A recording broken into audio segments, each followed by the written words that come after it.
Capitol Hill to Wall Street. This is Politics and Profits with your host, Rick Amato. Welcome, everybody. I'm Rick Amato. It's time for Politics and Profits. We follow the trends on Capitol Hill that lead to the profits on Wall Street. We expose the hard facts of what your elected officials are doing when you're not looking. And we show you how you can profit from their politics. The American dream is alive and well, and you can be proud to call America your home. And now, it's Rick Amato. Are you the leader of your own life? That, of course, is an important topic in business and in your personal life as you balance and juggle things. And for some reason, at least to me, during this pandemic environment when so many of us are shut down, as we are here in California, those type of questions, those type of issues seem amplified, seem more powerful, if you will, than when things were normal. Joining me at this time, as she often does, is one of the world's leading motivational speakers and coaches. She's a best-selling author. And let's welcome from London, England, Gina Gardiner. Gina, good to have you with us. You're in lockdown over there in the UK, as I understand. How are you doing? I'm doing well, thank you. We're back into lockdown for the third time, and it's a total lockdown again. So apart from the supermarket or things for medical reasons, then there is nowhere to go. So yes, it's back to being at home and being very self-sufficient.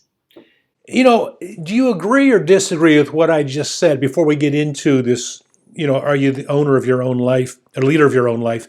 Do you agree or disagree with me that, as a general statement, these type of issues are amplified or appear to be amplified in our minds during this environment? I think it's very true because, in part, because we've got more time on our hands, that we are thrown upon our own resources more very often. You haven't got the distractions of going on holiday and going out for meals and going and doing things. And so you either anesthetize yourself in terms of reading, eating, TV, or many people have spent time actually taking stock of their life and actually looking at the quality of their life and the values that underpin their life and making a decision as to whether they want to live their life in the same way when we go into the new normal or whether they want to live life differently. All right. So it's not just me in that case. What advice might you have? You know, what's your advice for becoming the owner of your own life? And when I hear owner of your own life, what I think of is taking control of decision making, taking control of outcome, putting off procrastination. Is this can you define leader of your own life? Well, ultimately, you take yourself into every situation that you go into every moment of every day, and you have a choice. Many people don't recognize that everything they think, say, or do is a choice. But if you take responsibility for that, then you actually take ownership of your own life and the quality of life that you have.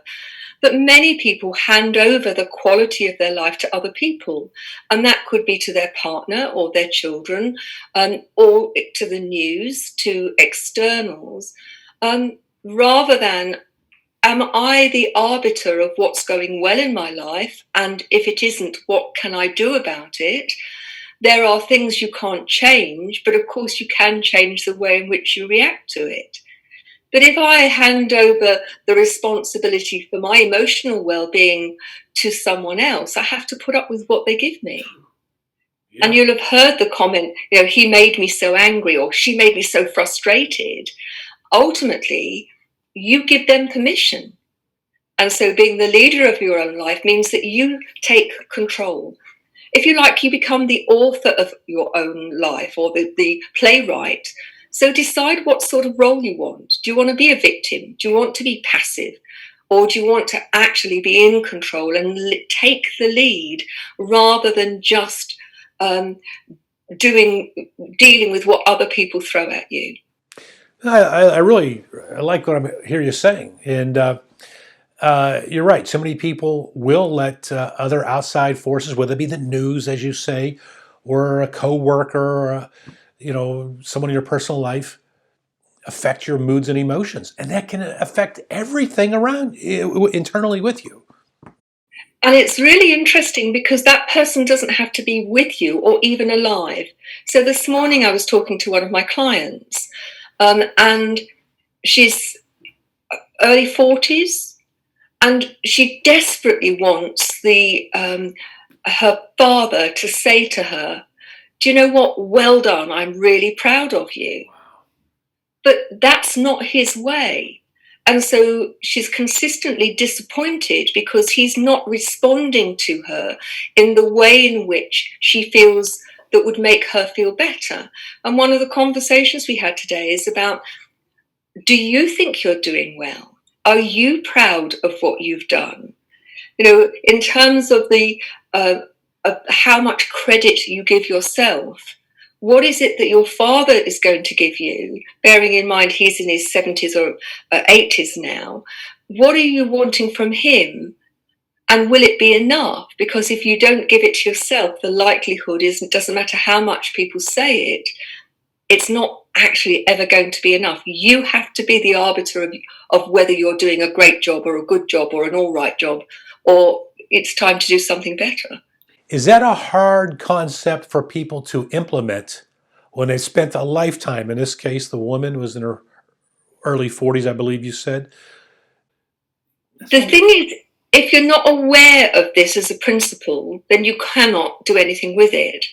But interestingly, in the space of 20 minutes, that conversation wasn't the only part of the conversation, but she had really taken on board. Actually, it would be nice, but my father, because of the way he is unlikely to say that.